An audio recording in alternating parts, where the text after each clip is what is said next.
नमस्कार साथियों, एक बार फिर से आप सभी का गणेश क्लासेस में हार्दिक स्वागत अभिनंदन है। आज की हमारी जो क्लास है हिंदी भाषा की शिक्षण विधियाँ, इसी क्लास को हम आगे बढ़ाते हुए आज हम दो विधियों के बारे में चर्चा करेंगे, जिसमें से एक विधि है आगमन और एक विधि है निगमन। महत्वपूर्ण विधि है। इन दोनों ही विधियों से देखिए, दोनों ही विधियाँ हर जो भी सब्जेक्ट है उसके टीचिंग मेथड से बनती हैं और हर एक मतलब एक या दो क्वेश्चंस यहाँ से कन्फर्म रूप से बनते हैं। हमने अब तक दो शिक्षण विधियों के बारे में चर्चा कर ली। एक अनुकरण विधि थी और कल जो हमने दूसरी विधि पढ़ी थी वो कौन सी थी? मांटेसरी विधि थी। आज हम चर्चा करेंगे आगमन और निगमन विधि के बारे में। हमारा जो टॉपिक चल रहा है वो आपने लगा ही रखा होगा, हिंदी भाषा के शिक्षण विधियाँ। कौन सा चल रहा है? हिंदी भाषा के शिक्षण विधियाँ। शिक्षण विधियाँ।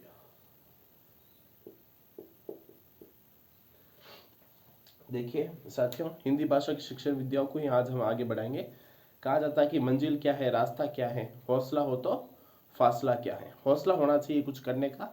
व्यक्ति में अगर हौसला है तो वो किसी भी लक्ष्य को पा सकता है। बस हौसला होना जरूरी है। इसीलिए कहा गया है मंजिल क्या है, रास्ता क्या है, हौसला हो तो फासला क्या है।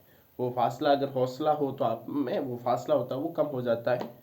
तो हिंदी भाषा की शिक्षण विधियाँ, इसमें आप डालिए, ये लिखा ही होगा, आप डालिए अब आगमन विधि। कौन सी विधि? तीसरी विधि हमारी चल रही आगमन विधि। कौन सी? आगमन विधि। लिख लीजिए आप साथ में, आगमन विधि।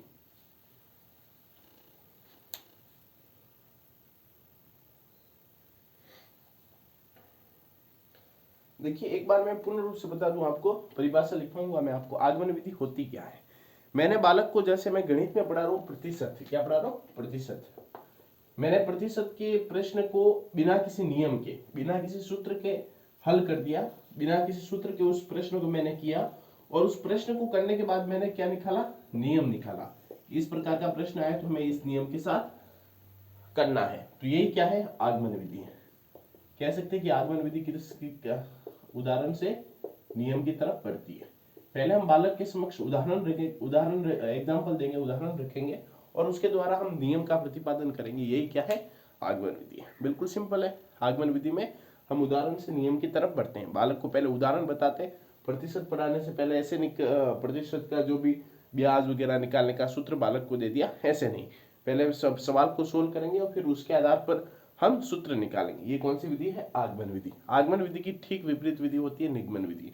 यानी कि निगमन विधि में हम बालक को सीधा प्रश्न दे देते हैं, बालक सूत्र लगा लेता है, हाँ ये सूत्र है, सूत्र बता देते हैं, उस सूत्र के द्वारा बालक उसे सोल्व कर लेता है। ये कौन सी है? निगमन विधि। तो आगमन विधि में आप लिखिए, आगमन विधि डाल दिया, बराबर लगा के आप लिखिए।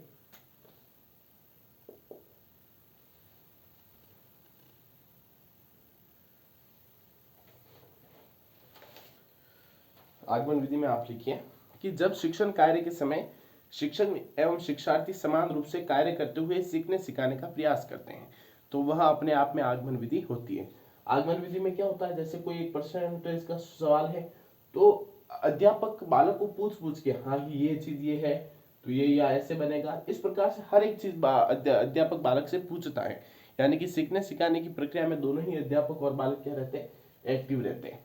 तो आगमन विधि में हम लिख सकते हैं कि जब शिक्षण कार्य के समय, जब मैं थोड़ा स्पीड लिखूंगा, जब शिक्षण कार्य के समय, जब शिक्षण कार्य के समय शिक्षक एवं शिक्षार्थी, शिक्षार्थी विद्यार्थी, शिक्षक एवं शिक्षार्थी समान रूप से कार्य करते हुए, समान रूप से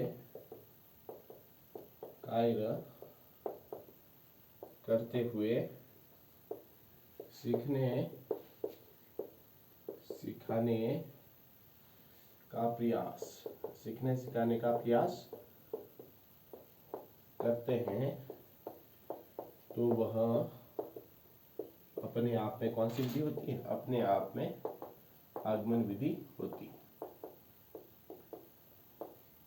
इसमें बालक कोई, इसमें अध्यापक कोई भी अगर उदाहरण सोल्व करवा रहा है तो बालक को पूछ पूछ के उसका सूत्र स्थापित करता है। यही क्या है? आगमन विधि है। जब शिक्षक कार्य के समय, जब शिक्षण कार्य के समय शिक्षक एवं शिक्षार्थी समान रूप से कार्य करते हुए सीखने सिखाने का प्रयास करता है, तो वो अपने आप में कौन सी विधि होती है? आगमन विधि होती है। तथा इस विधि में उदाहरण से नियम की ओर आगे बढ़ते हैं। आगे और आप लिखिए, तथा इस विधि में, ये मोस्ट इंपोर्टेंट है, तथा इस विधि में उदाहरण से नियम की ओर आगे बढ़ते हैं। उदाहरण से नियम की ओर आगे बढ़ते हैं। ये मोस्ट इंपोर्टेंट है, ठीक है। इस विधि में उदाहरण से नियम की ओर आगे बढ़ते हैं।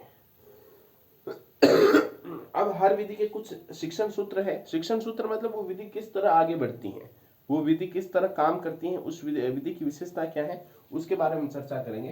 तो आगमन विधि के शिक्षण सूत्र ऐसे लगा, आगमन विधि के आगे नीचे ही आपको लिखना है, इसे मैं मिटा देता हूँ, आपने लिख लिया होगा। आगे आप आगमन विधि के नीचे ही लगा दें शिक्षण सूत्र, मतलब ये किस प्रकार कार्य करती है।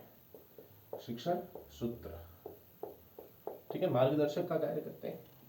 याद रखना, ये ज्ञात से ज्ञात की ओर बढ़ती है, ठीक है। ज्ञात से ज्ञात की ओर मतलब उस अज्ञात सूत्र की ओर बढ़ती है। उदाहरण से उस बालक ने उस प्रश्न को सोल्व कर लिया और उस अज्ञात सूत्र की ओर ये विधि बढ़ती है। ज्ञात से ज्ञात की ओर बढ़ती है, पूर्ण से अंश की ओर बढ़ती है, पूर्ण से अंश की ओर बढ़ती है। पूरे सवाल को हम सोल्व कर लेते हैं और उसका आंसर रूप हम नियम के रूप में प्राप्त करते हैं। मूर्त से अमूर्त की ओर बढ़ती है। सूत्र क्या है, अमूर्त रूप है। मूर्त से अमूर्त की ओर बढ़ती है, अमूर्त की ओर बढ़ती है। विशिष्ट से सामान्य की ओर बढ़ती है। विशिष्ट से सामान्य, सामान्य मतलब उसका नियम बना के उसका सामान्यीकरण कर लिया। विशिष्ट से सामान्य की ओर बढ़ती है। विश्लेषण से संश्लेषण की ओर बढ़ती है। विश्लेषण का मतलब अलग अलग टुकड़े करना और उस टुकड़ों का एक पूरा संश्लेषित रूप बना देना, एक कर लेना। विश्लेषण से संश्लेषण की ओर बढ़ती है। ये हो गए इसके प्रमुख सूत्र। ज्ञात से ज्ञात की ओर है, बालक उदाहरण को सॉल्व करेगा और उस उदाहरण से नियम की ओर बढ़ेगा, अज्ञात सूत्र की तरफ बढ़ेगा। पूर्ण रूप बालक उसे सॉल्व करेगा, अंश की ओर बढ़ेगा।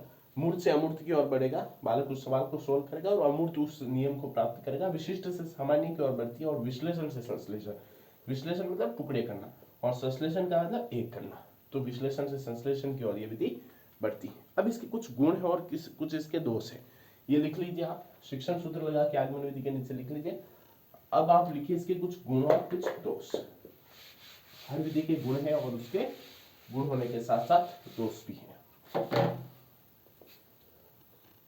अच्छे ने अच्छा समझा, बुरे ने बुरा समझा, जैसे जिसकी सोच थी उसने वैसा ही समझा। तो हर एक विधि के अपने गुण और दोष होते हैं। देखिए, पहला ये मनोवैज्ञानिक विधि है। आगमन विधि क्या है, मनोवैज्ञानिक विधि कैसे आप बताइए, क्योंकि इसमें बालक क्या रहता है, एक्टिव रहता है। जिस विधि में बालक एक्टिव रहता है वो मनोवैज्ञानिक विधि है, यह मनोवैज्ञानिक विधि है। क्रियाशील, इसमें क्रियाशीलता बनी रहती है। मैंने आपको पहले ही बता दिया था, इसमें बालक एक्टिव रहता है, क्रियाशीलता बनी रहती है। फिर ज्ञान स्थायी होता है। बालक खुद अगर सूत्र की स्थापना कर रहा है तो उससे प्राप्त ज्ञान क्या होता है, स्थायी होता है। तर्क चिंतन का विकास होता है, क्योंकि इसमें बालक और अध्यापक दोनों ही एक्टिव होते हैं, तो तर्क चिंतन का विकास होता है। बालक तर्क करता है बीच बीच में, सर ये कैसे हुआ, ये कैसे हुआ, ठीक है। दोष क्या है, समय अधिक खर्च होता है। अध्यापक हर एक चीज को बालक को पूछ पूछ कर समझा समझा कर लिखेगा तो उसमें समय अधिक क्या हो जाता है, खर्च हो जाता है। पाठ्यक्रम समय पर पूरा नहीं हो पाता है, पाठ्यक्रम समय अधिक लगता है, यानी कि पाठ्यक्रम समय पर पूरा नहीं हो पाता है। प्रतिभाशाली बालकों के लिए नीरस है, क्योंकि हर चीज अगर बालकों से पूछेंगे तो प्रतिभाशाली बालकों को तो वो चीजें आती है, तो उसमें निराशा आ जाएगी। के लिए निरस्ता, के लिए नीरस है ना, क्योंकि प्रतिभाशाली बालक को सारी चीजें आती है, उन्हें बस आप नियम बता दीजिए वो कर लेंगे। गुण क्या है, मनोवैज्ञानिक विधि है, क्योंकि इससे बालक एक्टिव रहता है, क्रियाशीलता बनी रहती है, बालक खुद एक्टिव रहता है। ज्ञान स्थायी होता है, क्योंकि बालक खुद उस चीजों को, पूरे नियम को, पूरे मेथड को समझता है। तर्क चिंतन का विकास होता है, बालक और अध्यापक दोनों ही एक्टिव रहते हैं। समय अधिक खर्च होता है, क्योंकि अध्यापक हर एक चीज बालक को पूछ पूछ के लिखता है। पाठ्यक्रम समय पर पूरा नहीं होता है और प्रतिभाशाली बालकों के लिए नीरस है, क्योंकि प्रतिभाशाली बालकों को तो आप सिर्फ नियम दे दीजिए वो कर लेंगे।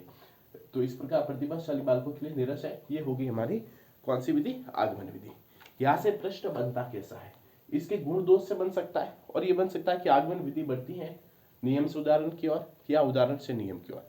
इस प्रकार से यहाँ से प्रश्न बनता है इसके गुण या दोष से या इसके शिक्षण सूत्र से। परिभाषा कहीं नहीं पूछी जाती है ऐसी।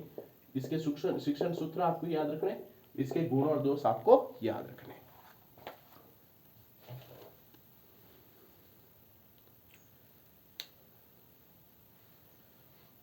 चलिए अब हम जो अगली विधि है निगमन विधि, उसे हम अगली क्लास में पढ़ेंगे, लेकिन एक बार मैं आपको निगमन विधि इसी के सापेक्ष में मैं आपको समझा देता हूँ। हालांकि उसे हम कंप्लीट आपको अभी लिखनी नहीं है निगमन विधि को, निगमन विधि हम अगली क्लास में पढ़ेंगे, लेकिन एक बार मैं बता देता हूँ आपको। निगमन विधि कौन सी विधि है? निगमन। अभी इसे आपको लिखनी नहीं है, अगली क्लास में मैं लिखाऊंगा। निगमन विधि सिर्फ आपको समझा रहा हूँ कि आगमन विधि की ठीक विपरीत होती है निगमन विधि। आगमन विधि बढ़ती है उदाहरण से नियम की तरफ, जबकि निगमन विधि बढ़ती है नियम से उदाहरण की तरफ। इससे बालक को पहले हमने नियम लिखवा दिया। कोई भी चीज हमें सोल्व करना है कि ब्याज निकालना है, तो ब्याज का जो भी है नियम हमने बालकों को लिखवा लिया और उस नियम के आधार पर बालकों को सोल्व करवा लिया। यही क्या है? निगमन विधि। इसमें समय कम खर्च होता है, पाठ्यक्रम समय पर पूरा हो जाता है। ये सारी ऐसी इसमें इसकी विशेषता है, इसके गुण हैं। दोष क्या होगा कि इसमें बालक एक्टिव नहीं रहता है, सिर्फ अध्यापक आता है, नियम लिख लेता है और बालक उनसे करते हैं। तो इस प्रकार से निगमन विधि होती है। इसे हम पूरा अगली क्लास में पढ़ेंगे। और आप का एक बार फिर से हृदय से धन्यवाद। आप अपने तमाम दोस्तों को इस क्लास को शेयर करिएगा। धन्यवाद। और शिक्षण विद्या आप बेफिक्र रहिए, शिक्षण विद्या मैं आपको पूरी करवा लूंगा हिंदी की, और हिंदी की शिक्षण विद्या करने का मतलब आपके सारी सब्जेक्ट की शिक्षण विद्या कंप्लीट हो जाएगी। फिर आप सेल्फ ही हर एक पार्ट की शिक्षण विद्या को विधियों को कर सकते हो। धन्यवाद।